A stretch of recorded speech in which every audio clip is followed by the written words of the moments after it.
Meron po kami dito ilang katanungan para sa inyo. Magkano po ang naging puhunan niyo sa pag-aalaga? Nagsimula ako sa 1,000. Namili ko ng 2 pares na bibe. Pinadami ko ito ng pinadami hanggang sa sunod naman. Ako, sa maliit na puhunan lang. Kumbaga nag-ano kasi, nag-drop out ako sa school.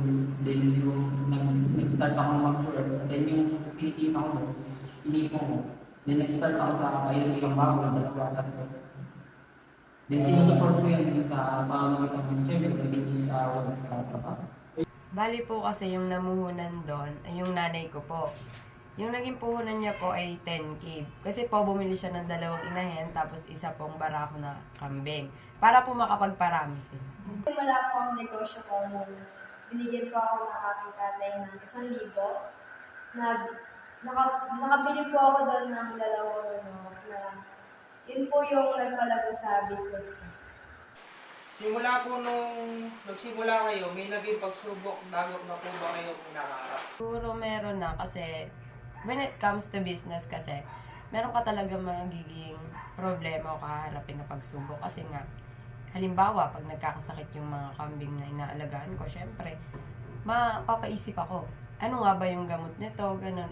Dahil first timer naman ako, tsaka pinaalaga lang yung sa akin ng nanay ko, mahihirapan ako nun kasi nga, hindi naman ako sanay pa sa pag-aalaga nun. Kaya yun yung sigurong naging kahit.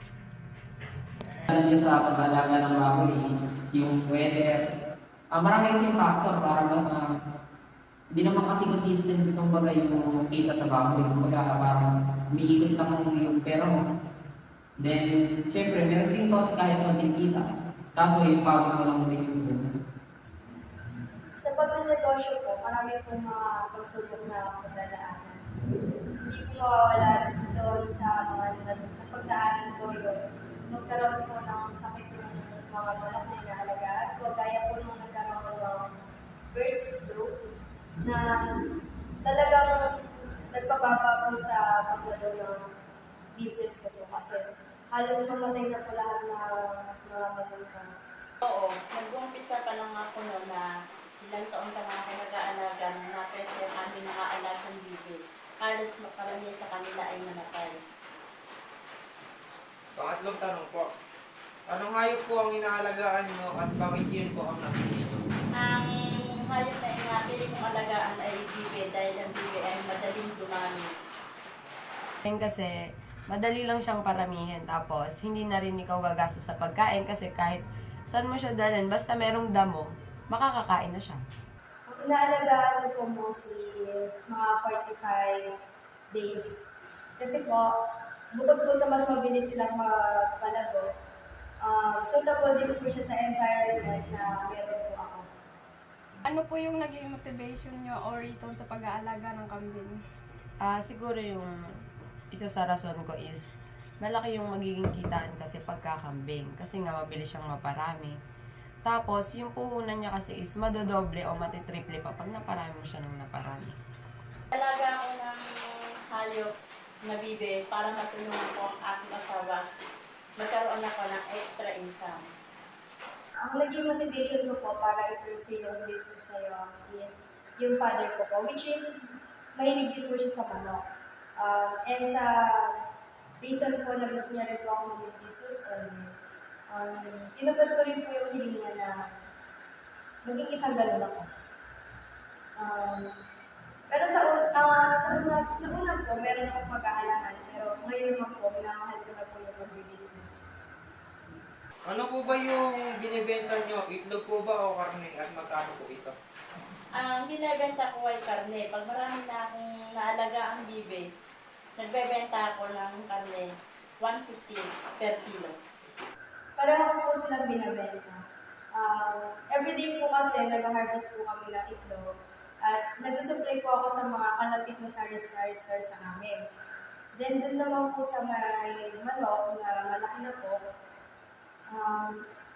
nagsusupply po ako dun sa mga store na nagtitinda po ng fried chicken, ganon, or di kaya supplier po ako ng meat sa mga store. Hindi po na ma-manage yung baboyan yung paano niyo po nalilinis. May tubigan po kayo, yung daanan po ba ng kain ng baboy yung sa diretso? Yung lugar kasi ng kulungan ng baboy namin is malapit siya sa Sapa. Then sa Luiso yung pwesto niya. Kaya yung dumi ng baboy is diretso sa Sapa. Then sa pagdating naman sa kung paano ko siya nililinis, bumili ako ng water motor para mas madali na, kumbaga, mas madali siyang malinis at the same time, mas makakatipid ako. Ano po ba mapapayo niyo para sa katulad na nag-drop ito para negosyo at sa diretso?